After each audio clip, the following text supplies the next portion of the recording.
61일차 현대어 성경 역대상 17장. 다윗이 왕궁에서 살던 어느 날 예언자 나단에게 말하였다. 나는 이렇게 송백으로 지은 궁궐에 살고 있는데 여호와의 법궤는 천막 안에 있다니 이래서야 되겠소. 나단이 다윗에게 대답하였다. 임금님께서 하시고자 하는 일은 그대로 실행하소서. 하나님께서 임금님과 함께 계시며 도와주실 것입니다. 그러나 하나님께서 그날 밤 나단에게 말씀하셨다. 너는 내 종 다윗을 찾아가서 이렇게 전하여라. 여호와께서 말씀하신다. 너는 내가 살 집을 짓지 말아라. 나는 이스라엘 백성을 애굽에서 해방시킨 뒤 오늘날까지 한 번도 어떤 건물 안에서 산 일이 없었다. 나는 언제나 천막 한 장으로 만족하고 이곳에서 저곳으로 옮겨 다녔다. 내가 많은 사사들을 세워 내 백성 이스라엘을 지도하게 하였으나 그 어느 누구에게도 왜 너는 송백으로 내가 살 집을 지어주지 않느냐고 말한 적이 없다. 그러므로 너는 내 종 다윗에게 이렇게 전하여라. 온 세계의 주인이신 여호와께서 말씀하신다. 내가 양떼를 몰고 다니던 너를 데려다가 내 백성 이스라엘의 통치자로 세워 내가 무슨 일을 하든지 함께 있으며 너를 도와주었고 네 적들을 모두 멸망시켰다. 그래서 너는 이미 온 세상에 이름을 떨치게 되었고 앞으로도 영원히 위대한 사람으로 이름이 남게 될 것이다. 내가 또 내 백성 이스라엘이 아무 걱정 없이 집을 짓고 살게 하려고 이 땅을 주고 정착하도록 도와주었으니 다시는 악한 족속들이 그들을 환난에 빠뜨리지 못할 것이다.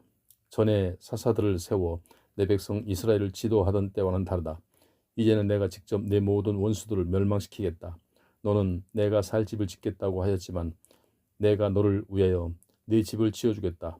내가 네 왕조를 일으키고 이스라엘 나라를 영원히 세워주겠다. 네가 목숨을 다하여 죽은 뒤에는 네 후손들 가운데 한 사람을 일으켜 왕위에 앉히고 나라를 든든히 세워주겠다. 그러면 그가 나를 위하여 성전을 건축할 것이고 나는 그의 후손들이 영원히 왕위를 계승하도록 도와주겠다. 내가 몸소 그의 아버지가 되고 그는 내 아들이 될 것이다. 네 선임자였던 사울에게서 내 사랑을 거두어 더 이상 도와주지 않았으나 네 후계자에게는 영원히 내 사랑을 베풀 것이다. 이스라엘을 다스리는 나의 통치권을 직접 그에게 영원히 맡겨 그의 왕조가 언제까지나 길이 이어지게 할 것이다. 나단은 환상 속에 받은 이 모든 말씀을 다윗에게 그대로 전하였다.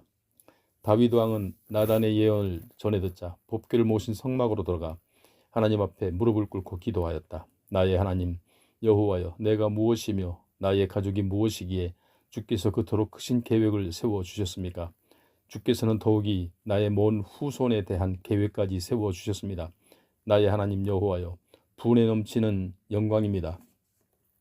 주께서 이 종을 그토록 영광스럽게 해주셨으니 제가 무슨 소원을 더 품을 수 있겠습니까? 이 종을 정녕 다 아시는 분은 바로 여호와이십니다. 여호와여, 주께서는 이 종을 사랑하시어 그토록 크신 계획을 세워주시고 또 주님의 기쁘신 뜻에 따라 그 큰 계획을 모두 알려주셨습니다. 여호와여, 주님과 같으신 분은 어디에도 없습니다. 주님밖에 다른 신이 없다는 것은 우리가 이제까지 들은 모든 일에서 증명되었습니다. 지상에서 어느 민족을 당신의 백성 이스라엘과 비교할 수 있겠습니까? 종 노릇하는 백성을 해방시켜 자기 백성을 삼으신 신이 도대체 어디 또 있습니까? 주께서 크고 두려운 일들을 이루시니 주님의 거룩한 이름이 온 세상에 드높여졌습니다. 애굽에서 종살이하는 이스라엘을 해방시켜 내오시고 다른 족속들을 그 앞에서 몰아내 주셨습니다. 여호와여, 주께서는 이스라엘을 영원히 주님의 백성으로 삼으시고 몸소 이스라엘의 하나님이 되셨습니다. 여호와여, 이제 주께서 이 종과 이 종의 후손에게 약속해 주신 것을 그대로 이루어 주소서. 주께서 약속하신 대로 성취해 주소서. 그러면 주님의 거룩한 이름이 영원히 찬양을 받으실 것입니다. 누구나 여호와는 의지할 수 있는 분임을 알게 될 것이고 이스라엘의 하나님이 온 세상의 주인이시다 라고 말하게 될 것입니다. 이 종 다윗의 왕가도 항상 주님 앞에서 견고히 서 있게 될 것입니다. 나의 하나님이시여, 주께서 친히 이 종의 귀를 여시고 내가 네 집을 지어주겠다고 말씀해 주셨습니다. 그렇지 않았던들 어찌 이 종이 감히 주께 이런 기도를 드릴 수 있겠습니까? 여호와여, 주님은 참되신 하나님이십니다. 주께서는 이 종에게 그토록 위대한 미래를 약속해 주셨습니다. 몸소 이 종의 왕가의 복을 주시며 나의 후손이 언제까지나 왕위에 앉도록 계획해 놓으셨습니다. 주께서 이 종의 왕가에 그토록 큰 복을 주셨으니 그 복이 영원히 계속될 것입니다. 18장. 그 후 다윗은 주변에서 이스라엘을 위협해온 족속들을 하나씩 굴복시키기 시작하였다. 다윗은 맨 먼저 블레셋 족속을 쳐서 굴복시킨 뒤 블레셋 족속의 가드 성읍과 그 주변의 마을들을 빼앗아 온 블레셋 족속의 항복을 받았다. 또 모압 족속을 쳐서 굴복시킨 뒤 예수 국가로 만들어 해마다 조공을 바치게 하였다. 그 다음 다윗은 소바의 하다데셀 왕을 쳐서 굴복시켰다. 소바 왕국은 하맛에 이르는 넓은 땅을 차지하고 있던 아람 족속 중에서 가장 강한 소왕국이었다. 하다데셀은 마치 유브라데강 상류의 지역까지 정복하려고 출전해 있었는데 다윗은 그를 공격하여 전차 1,000대를 약탈하고 기마병 7,000명과 보병 2만 명을 포로로 사로잡았다. 전차를 끌던 군마들 가운데서 백필만 남겨두고 나머지는 모조리 다리의 심줄을 끊어놓았다. 그러자 아람 다메섹 왕국의 아람 사람들이 소바왕 하다데셀을 지원하려고 군대를 급파하였다. 다윗은 그들도 쳐서 이겼다. 이때 죽은 아람 족속의 수는 22,000명이었다. 다윗은 아람 다메섹 왕국의 모든 성읍에 주둔군을 배치하였다. 그리고 소바와 함께 다윗의 예수 국가로 만들어 정기적으로 조공을 바치게 하였다. 여호와께서 항상 다윗과 함께 계시며 다윗이 하는 일마다 모두 이루어지게 해주셨다. 다윗은 이때부터 성전을 짓는 데 필요한 귀중한 물자들을 모으기 시작하였다. 그는 하다데셀의 고위 장교들이 들고 다니던 금 방패를 압수하여 예루살렘으로 실어오고 구리가 풍부한 소바 땅에서는 두 성읍 다브핫과 군에서 대량의 구리를 빼앗아 실어 옮겼다. 나중에 솔로몬이 이 구리를 가지고 성전의 놋바다라는 거대한 물통뿐 아니라 놋기둥과 놋그릇들도 만들었다. 소바왕 하다데셀은 영토 확장 문제로 늘 이웃나라인 하맛과 전쟁을 벌여오고 있었다. 그래서 하맛 왕 도우는 그를 미워하였는데 마침 다윗이 와서 하다데셀의 병력을 모조리 격파하고 멸망시켰다는 소식을 듣자 기뻐서 아들 하도람을 다윗 왕에게 보내어 승전을 축하하였다. 하도람은 금과 은과 구리로 만든 온갖 기구들을 다윗 왕에게 선물로 바쳤다. 다윗은 그 모든 기구들을 성소로 가지고 가서 에돔 족속과 모압 족속과 암몬 족속과 블레셋 족속과 아말렉 족속에게서 빼앗은 금, 은과 함께 엄숙히 여호와께 봉헌하였다. 다윗의 누이 수리아에게서는 아비세라는 아들이 있었는데 그가 사해 남단에 위치한 소금 골짜기에서 에돔 족속을 격파하고 18,000명을 죽였다. 다윗은 에돔의 성읍들에도 주둔군을 두고 그 나라를 예수 국가로 만들었다. 여호와께서 다윗과 함께 하시며 다윗이 하는 일은 무엇이든지 이루도록 도와주셨다. 다윗은 온 이스라엘의 왕이 되어 이스라엘의 모든 백성들을 법대로 공정히 다스리고자 좋은 관리들을 골라 세웠다. 이때 스루야의 아들 요압은 군대의 총사령관이 되고 아힐롯의 아들 여호사밧은 총리가 되고 아히도베의 아들 사독과 아비아달의 아들 아비멜렉은 제사장이 되고 사오사는 서기관이 되고 여호야다의 아들 분하야는 그렛 사람과 블렛 사람으로 구성된 다윗의 경호대를 지휘하였다. 다윗의 아들들도 왕의 수석 보좌관들이 되었다. 19장. 다윗이 온 이스라엘을 다스리기 시작한 지 얼마 지나지 않아 암몬 족속의 왕 나하스가 죽고 그의 아들 한운이 이어서 왕이 되었다. 다윗은 지난 날을 돌이켜보며 말하였다. 내가 사울을 피해 다닐 때 나하스는 나를 잘 대접해 주었다. 그러니 나도 이제 그의 아들 한운과 좋은 관계를 맺어 보답을 해야겠다. 나하스는 사울과 적대 관계에 있었기 때문에 다윗을 잘 돌보아 준 것이다.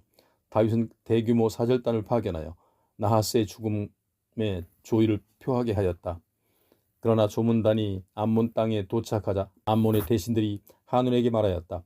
다윗이 선왕을 공격하는 뜻으로 이렇게 조문단을 파견할 줄 아시면 안 됩니다. 그들은 틀림없이 이 땅을 염탐하러 왔을 것입니다. 한운은 신하들의 말만 듣고 다윗 사절단을 붙잡아 수염과 머리를 모조리 깎고 볼기가 드러나도록 옷을 절반씩 잘라낸 다음 돌려보냈다. 그 그 소식을 그들이 이스라엘에 닿기 전 이미 다윗에게 전해졌다. 다윗은 조문단이 당한 수치를 부끄럽게 여기고 그 소식이 온 백성에게 퍼지지 않게 하려고 전령을 보내어 말하였다. 그대들은 여리고에 머물러 있다가 수염과 머리가 다시 자란 뒤에 공중으로 돌아오시오. 한운 왕과 암몬 족속들은 다윗이 대노하여 공격할 것을 미리 알고 전차와 마병들을 고용하려고 1,000달란트나 되는 엄청난 은을 아람 나하라임과 아람 마아가와 소바로 보내어 전차 32,000대와 마아가의 왕과 백성을 모두 고용하였다. 용병 부대가 모두 모여들어 모압 땅의 메드바에 진을 치자 암몬 족속들도 전국의 성읍에서 나와 전선에 모였다. 다윗이 그 소식을 듣고 요압 장군에게 모든 용사들을 거느리고 출전하라고 명령하였다. 암몬 군대는 그들의 수도 라빠의 성문 앞에 진을 치고 있었으며 그들을 지원하러 온 다른 왕들의 군대는 어느 정도 멀리 떨어진 들녘에서 전투 태세를 갖추고 있었다. 그런 상황을 모르고 라빠의 성문 앞으로 진군한 요압은 앞뒤로 적진에 포위되어 있다. 그러나 요압은 이런 상황 속에서도 우선 가장 용맹스러운 군인들만을 뽑아 거느리고 아람 연합군과 대치하였다. 그리고 나머지 군대는 그의 아우 아비새에게 맡겨 암몬 족속과 대치하게 하였다. 요압이 아비새에게 말했다. 만일 아람 연합군이 나보다 강해서 밀리게 되거든 나를 지원하여라. 네가 암몬 족속에게 밀리게 되면 내가 가서 너를 돕겠다. 그렇다고 저 원수들의 병력이 많은 것만을 보고 겁을 먹어서는 안 된다. 우리는 우리 하나님의 백성 이스라엘과 그 성읍들을 위해 담대히 싸워야 한다. 싸움에 이기고 지는 것은 여호와께서 기쁘신 뜻대로 결정해 주실 것이다. 요압이 정예 부대를 거느리고 출격하자 아람 연합군이 맞서지 못하고 모두 도주하였다. 연합군이 패주하는 것을 본 암몬 족속도 겁을 먹고 모조리 성 안으로 도주하였다. 그러자 요압도 온 군대를 거느리고 다시 예루살렘으로 돌아왔다. 아람 연합군이 이스라엘에 패하여 달아나자 도시 왕국인 마아가의 왕이 유독 분하게 여기고 다시 연합군을 모았다. 그는 유브라데강 북쪽의 다른 아람 족속들에게도 사절단을 보내어 지원군을 요청하였다. 이리하여 소바왕 하다데셀의 장군 소박이 대군을 거느리고 출전하게 되었다. 다윗이 그 소식을 듣고 온 이스라엘 용사들을 소집하여 거느리고 요단강을 건너 아람 연합군 진지 가까이에 진을 쳤다. 다윗이 진을 친 것을 본 아람 연합군이 나아가 싸웠으나 그들도 이스라엘에 패하여 달아나기에 바빴다.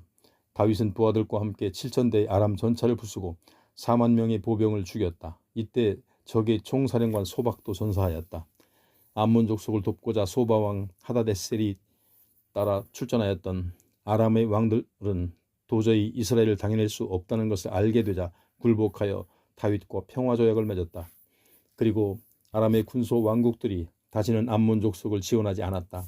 20장 다음해 봄 왕들이 다시 출전하는 시기가 되자 요압은 암몬 족속의 나라로 진격하여 초토화시키고 수도 라빠를 포위하였다. 그러나 다윗은 예루살렘에 그대로 있었다. 요압이 수도 라빠를 쳐서 마침내 점령하자 다윗은 그곳으로 갔다. 그리고 암몬 왕의 머리에서 금관을 벗겨 자기 것으로 삼았다. 보석이 박혀있는 그 금관은 무게가 1달란트나 되었다. 다윗은 또 수도 라빠에서 수많은 전리품을 거두고 암몬 사람들은 건축 공사장으로 끌어내어 돌을 톱으로 자르거나 쇠수랑과 도끼를 다루는 중노동으로 시켰다. 수도 라빠의 주민만이 아니라 그 나라의 모든 백성이 이런 부역에 끌려다니게 되었다. 다윗은 이렇게 암몬 족속을 다른 예속 국가들과 마찬가지로 자기 통치권 밑에 굴복시켜 놓은 다음 온 군대를 거느리고 예루살렘으로 돌아갔다. 그 후 겟셀에서 블레셋 족속과 소규모의 전쟁이 벌어졌다. 그러나 후사 출신 십부개가 블레셋의 거인 10배를 쳐 죽이자 블레셋 군대는 항복하고 말았다. 또 블레셋 족속과 소규모의 전쟁이 벌어졌으나 이때는 야일의 아들 엘하난이 나서서 블레셋 가드 사람 나호마를 쳐 죽였다. 이 사람은 골리앗의 아우로서 창자로만도 배틀 용도머리만큼이나 굵은 것을 사용하는 거인이었다. 그 뒤에 또 가드 근방에서 소규모의 전투가 벌어졌는데 이번에는 블레셋 편에서는 손가락과 발가락이 각각 6개씩 모두 24개나 되는 엄청나게 큰 거인이 나타났다. 그가 최전선에 나서자 이스라엘 군대를 바라보고 조롱하자 다윗의 형 시므이의 아들인 요나단이 그를 쳐 죽였다. 이렇게 블레셋의 가드 성읍에는 거인족의 출신들이 많았으나 모두 다윗과 그의 장군들에게 잡혀 죽었다.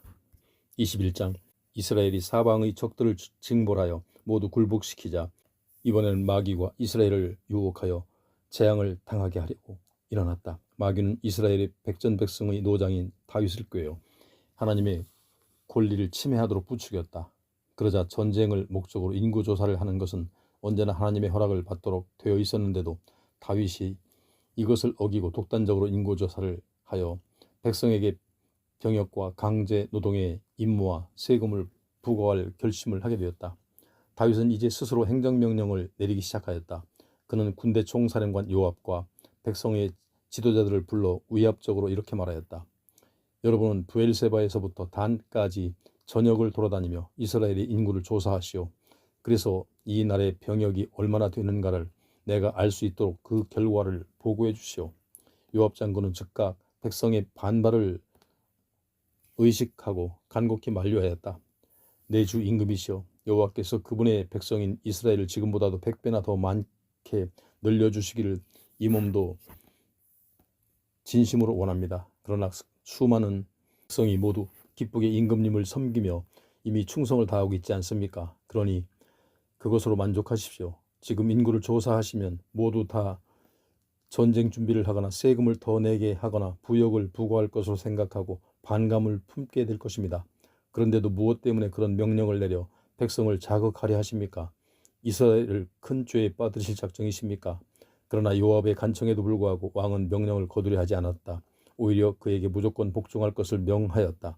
이렇게 하여 요압이 궁중에서 나아가 온 나라를 돌아다니며 조사한 뒤에 다시 예루살렘으로 돌아와 다윗에게 그 결과를 보고하였다. 지금 칼을 들고 나가 싸울 수 있는 사람이 이스라엘에만 110만 명이 됩니다. 또 유다 사람 47만 명이 있습니다. 그러나 요압은 왕의 명령에 불만을 갖고 있었으므로 레위 지파와 베냐민 지파의 인구는 조사하지 않았다. 하나님께서 다윗이 인구조사를 한 일에 대해서 나쁘게 보시고 이스라엘을 내리치시자 그제야 다윗이 자신의 허물을 깨닫고 하나님께 죄를 고백하였다. 제가 큰 죄를 저질렀습니다. 저희 죄를 용서해 주소서. 제가 경솔한 탓에 그런 행동을 저질렀습니다. 여호와께서 다윗의 참모인 예언자 갓에게 말씀하셨다. 너는 가서 다윗에게 이렇게 전하라. 내가 세 가지 벌을 열거하겠으니 너는 그 가운데서 하나를 택하라. 그러면 내가 그 벌을 네게 내리겠다. 예언자 갓이 왕궁으로 다윗을 찾아가서 말하였다. 여호와께서 이렇게 말씀하셨습니다. 내가 이제 세 가지 형벌을 열거하겠으니 너는 그 가운데 한 가지를 택하라. 10년 동안 흉년을 당하겠느냐? 석 달 동안 원수의 칼에 쫓겨다니겠느냐? 사흘 동안 온 나라에 전염병을 퍼뜨려 수많은 사람을 죽게 할 여호와의 칼을 맞겠느냐? 그러니 임금님 잘 생각해 보시고 나를 보내신 분에게 무슨 대답을 가지고 돌아가야 옳을지를 결정해 주십시오. 갓은 똑같이 다 무서운 형벌들 가운데서 어느 것 하나를 선택하라고 다윗에게 재촉하였다. 마침내 다윗이 갓에게 대답하였다. 정말 어찌해야 좋을지 모르겠소. 그러나 꼭 그래야 된다면 차라리 한없이 자애로우신 여호와의 손에 직접 벌을 받겠소. 어떤 경우에도 내가 원수의 손아귀에 들어가 굴욕을 당하는 일만은 피하겠소. 그러자 여호와께서 이스라엘 백성 가운데 전염병을 퍼뜨리셔서 이스라엘 사람 7만 명이 죽었다. 여호와의 천사가 이스라엘 온 지방을 두루 다니며 재앙을 내리고 이윽고 수도 예루살렘으로 가서 백성들을 멸하려고 할 때였다. 하나님께서 내려다보시고 그들을 불쌍히 여겨 그 일을 중단할 것을 명하셨다. 그만하면 충분하다. 더 이상 쳐 죽이지 말라. 이때 여호와의 천사가 마침 여부스 사람 오르난의 타작마당에 서 있었다. 다윗은 마침 베옷을 입고 장로들과 함께 죄를 고백하려고 기브온 언덕 위의 성소로 올라가다가 하늘과 땅 사이에 공중에 칼을 빼어들고 예루살렘 쪽을 가리키며 떠있는 천사의 모습을 보게 되었다. 그것을 보자 다윗은 장로들과 함께 그 자리에 엎드려 얼굴을 땅에 대고 참회의 기도를 드렸다. 나의 하나님 여호와여, 죄 지은 사람은 바로 저입니다. 제가 인구를 조사하도록 명령을 내렸습니다. 왕인 제가 아주 큰 죄를 지었습니다. 그러나 이 양떼 같은 백성은 아무 잘못도 없습니다. 나의 하나님 여호와여, 형벌은 저와 제 가문에만 내리시고 주님의 백성에게는 저 무서운 재앙을 내리지 마소서. 여호와의 천사가 예언자 가세에게 말하였다. 그대는 다윗에게 곧 오르난 타작마당으로 가서 여호와를 모실 제단을 쌓으라고 전하시오. 이에 예언자 갓이 다윗에게 가서 여호와의 이름으로 명령하자 다윗이 그 말에 따라 타작마당으로 갔다. 그때 오르나는 네 아들을 데리고 밀을 타작하고 있었는데 우연히 뒤를 돌아보다가 공중에 떠 있는 천사를 보게 되었다. 그의 네 아들들은 모두 달아나 숨었다. 오르나는 다윗이 올라오는 것을 보자 곧 타작마당에서 나와 왕에게 얼굴이 땅에 닿도록 절을 하였다. 다윗이 오르난에게 말하였다. 이 타작마당을 내게 넘겨주시오. 물론 제값을 다 쳐주겠소. 이곳에 여호와를 섬길 제단을 쌓아 백성에게 내린 전염병을 물리쳐야 되겠소. 오르난이 대답하였다. 네, 주 임금님 그렇게 하십시오. 마음대로 타작마당을 사용하십시오. 이 타작마당은 물론 번제물로 드릴 소들과 땔감으로 쓸 타작기구들과 소제물로 쓸 밀도 그냥 드리겠습니다. 그러자 다윗 왕이 말하였다. 그럴 수는 없소. 제값을 다 주고 이 타작마당을 사겠소. 나는 여호와께 바치고자 그대의 재산을 빼앗을 생각은 없소. 또 남이 선물한 것을 가지고 제물을 바치지도 않겠소. 다윗은 그에게 턱값으로 금 600세겔을 주었다. 그런 뒤에야 비로소 다윗은 그곳에 여호와를 섬기는 제단을 쌓고 번제물과 화목제물을 바친 다음 여호와께 재앙을 거두어 달라고 호소하였다. 여호와께서는 다윗의 호소에 응답해 주시는 표시로 하늘에서 불을 보내어 제단 위의 번제물을 태우셨다. 그리고 천사에게 칼을 다시 칼집에 꽂으라고 명령하였다. 여호와께서 여부수 사람 오르난의 타작마당에서 불꽃으로 다윗에게 응답하시자 그 뒤부터 다윗은 거기서 여호와께 제물을 바치기 시작하였다.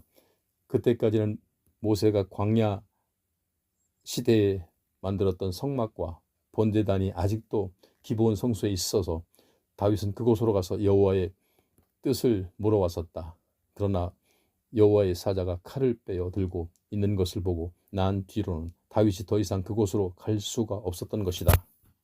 22장 다윗이 말하였다. 여기가 우리 하나님 여호와를 위하여 성전을 지을 터요. 이스라엘 백성이 번제물을 바칠 제단이다. 다윗은 이스라엘 땅에 들어가 사는 이방인들을 우선 모아다가 채석장에서 강제노동을 시켰다. 그들이 하는 일은 주로 성전을 짓는 데 필요한 엄청나게 큰 돌을 떼어다가 다듬는 일이었다. 다윗은 쇠도 많이 생산하게 하였다. 거대한 서문을 짤 때 쓸못과 성벽 공사에 필요한 꺽쇠 등을 만들기 위할 준비였다. 구리 또한 무게를 탈 수 없을 정도로 많이 생산하였다. 수많은 송백 제목도 마련해 두었다. 그것은 두로와 시돈에 사는 베니게 사람들이 레바논에서 자란 송백을 베어다가 지중해에 띄워서 실어온 것이었다. 다윗은 이렇게 생각하였다. 여호와께 지어드릴 성전은 온 세상에 우러러볼 만큼 장엄하게 해야 한다. 그러나 내 아들 솔로몬은 아직도 어리고 경험이 없으니 내가 죽기 전에 성전을 짓는 데 필요한 모든 물자를 준비해 두어야 하겠다. 그래서 자기가 구상한 성전을 짓는 데 필요한 모든 자재들을 미리 마련해 두었던 것이다. 다윗이 성전을 짓는 데 쓰일 모든 물자를 모아들인 뒤 솔로몬과 공동으로 집권하기 시작할 때였다. 다윗은 아들 솔로몬을 불러놓고 이스라엘의 하나님 여호와를 모실 성전을 건축할 것을 부탁하며 말하였다. 내 아들아, 나는 내 하나님 여호와의 영광을 위하여 내 손으로 손수 성전을 지어드리고 싶었다. 그러나 여호와께서 이렇게 말씀하셨다. 너는 평생 끊임없이 전쟁을 하면서 피를 많이 흘렸다. 그처럼 내 앞에서 많은 피로 이 땅을 적신 내가 어찌 나의 성전을 지을 수 있겠느냐. 그러니 너는 내 성전을 짓지 말아라. 그러나 내게서 태어날 한 아들이 내 집을 지을 것이다. 그의 이름은 솔로몬이라 할 것이니 그는 이름이 뜻하는 것처럼 평화와 안정을 누리는 사람이 될 것이다. 그가 다스리는 동안 온 이스라엘이 평화와 안정을 누리고 어떤 원수에게도 압박을 받지 않도록 내가 몸소 돌보아주겠다. 그러면 그가 나를 위하여 성전을 지을 것이다. 그는 나의 아들이 되어 선정을 펴고 나는 그의 아버지가 되어 그를 평생토록 붙들어주며 그의 후손들도 영원히 이스라엘을 통치하도록 돌보아 줄 것이다. 여호와께서 예언자를 보내어 그토록 위대한 약속을 우리 가문에 주셨다. 그러므로 내 아들아, 여호와께서 항상 너와 함께 계시며 도와주시고 내가 하는 일마다 형통하여 여호와께서 약속해 주신 대로 네 하나님 여호와의 성전도 훌륭히 지을 수 있기를 바란다. 여호와께서 내게 지혜와 통찰력을 주시어 온 이스라엘을 잘 다스리게 하시며 또한 네 하나님 여호와의 율법을 잘 지켜 나가도록 도와주시기를 바란다. 여호와께서 모세를 시켜 이스라엘 백성에게 전해주신 모든 계명과 규정을 내가 마음을 다해 지켜나간다면 모든 일이 틀림없이 잘 이루어질 것이다. 그러니 너는 그 일을 의심하거나 겁내지 말아라. 오히려 담대하고 확신을 품고 살아라. 내가 준비해놓은 성전 건축 재료들을 생각해 보아라. 나는 숱한 어려움 속에서도 10만 달란트의 금과 100만 달란트의 은을 마련해 놓았고 무게를 달아 볼 수 없을 만큼 많은 쇠와 구리를 비롯하여 목재와 석재도 준비해 놓았다. 이 모든 물자에 네가 더 보충할 수도 있을 것이다. 또 내가 마련한 부역장에는 석수와 목수를 비롯하여 성벽을 쌓는 기술자들과 금속 세공업자들이 셀 수 없이 많이 있으니 네가 그들을 데려다가 성전 공사에 쓸 수 있을 것이다. 그들은 돌과 쇠와 나무와 금과 은과 구리를 모두 잘 다룰 수 있는 기술자들이다. 그러므로 너는 지체하지 말고 성전 건축을 시작하여라. 여호와께서 너를 도와주실 것이다. 그런 다음 다윗은 이스라엘의 모든 관료와 백성의 지도자들을 공식석상에서 모아놓고 아들 솔로몬을 도와 성전을 건축할 것을 당부하였다. 여러분의 하나님 여호와께서 여러분과 함께 계시며 도와주신 덕분에 이렇게 평화와 안정을 누리며 산다는 것을 잊지 마시오. 사방의 수많은 원수들과 싸우던 전쟁도 이제는 끝났소. 주께서 이 땅을 차지하고 살던 원주민들까지 모두 내 앞에 굴복시켜 주셨으니 이제는 이 땅이 완전히 여호와의 백성인 여러분 것이 되었소. 그러니 여러분은 이제 온 마음을 바쳐 여러분의 하나님 여호와를 섬기며 살아가시오. 이제 여호와의 영광을 위하여 성전을 지어드리도록 공사를 시작하시오. 그래서 법궤와 거룩한 기구들을 모셔다 둘 자리를 마련해 놓으시오. 23장. 다윗이 늙어 죽을 날이 가까워지자 아들 솔로몬을 온 이스라엘의 왕으로 삼으려고 이스라엘의 모든 지도자들과 제사장들과 레위 사람을 불러 모았다. 레위 사람으로 성전에서 일할 수 있는 30세 이상의 남자를 세어보니 모두 3만 8천 명이었다. 다윗은 그 가운데 2만 4천 명을 성전에서 봉직하는 이들로 세우고 6천 명은 관리와 재판관으로 세우고 4천 명은 문지기로 세우고 나머지 4천 명은 다윗이 여호와를 찬양하기 위해 만든 악기를 연주하며 노래하는 성가대원으로 세웠다. 다윗이 모든 레위 사람들을 세 편으로 나누었는데 레위의 세 아들 게르손과 그앗과 무라리의 가문에 따라서 나누었다. 게르손은 나단과 시므의 두 아들을 두었다. 나단은 세 아들을 두었는데 여히엘과 세담과 요엘이었다. 시므이는 슬로밋과 하시엘과 하란 세 아들을 두었는데 모두 라단 가문의 족장으로 활약하였다. 시므이는 야핫과 시나와 여우스와 브리아 네 아들을 더 두었는데 처음 두 아들과 야핫과 시나는 후손이 번창하였으나 끝의 두 아들 여우스와 브리아는 후손이 적어서 두 가문이 합하여 한 족장을 세우고 성소의 임무도 한 집안의 몫을 나누어 맡았다. 그앗은 네 아들 아므람, 이스할, 헤브론, 우시엘을 두었다.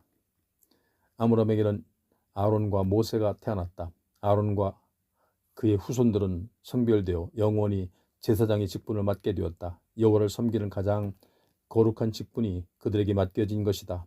그들만이 여호와 앞에 나아가 제물을 제단에서 살라바치고 이스라엘 백성에게 여호와의 이름으로 복을 빌어줄 수가 있었다. 하나님의 사람 모세와 그의 후손들도 레위 지파에 포함되었다. 모세의 아들은 게르솜과 엘리에셀이었다. 게르솜의 맏아들은 스부엘이었다. 엘리에셀은 르하비아라는 외아들을 두었으나 르하비아는 많은 아들을 두었다.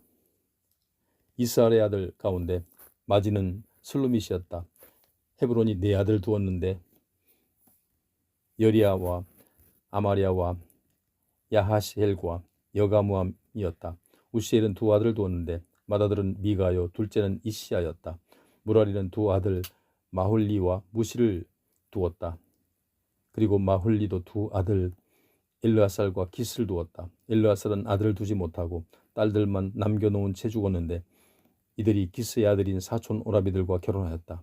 무시는 세 아들 마홀리와 에델과 여레못을 두었다. 이상에 기록된 이들은 모두 20세 이상 된 레위 지파의 족장들로서 성전의 직무를 분담하게 되었다. 레위 후손들 가운데 24 이상 된 이는 모두 인구조사의 명부에 등록되어 성전의 직무를 수행하게 되어 있었다. 다윗은 레위 사람들이 수행해야 할 직무를 규정해 주며 말하였다. 이스라엘의 하나님 여호와께서는 당신의 백성에게 이 땅을 주셔서 눌러 살게 하시고 당신 자신도 몸소 머물러 사실 성전을 예루살렘에 마련하셨소. 그러므로 레위 사람들이 앞으로는 더 이상 전과 같이 성막을 메고 다니거나 성막에서 쓸 기구들을 들고 다닐 필요가 없어.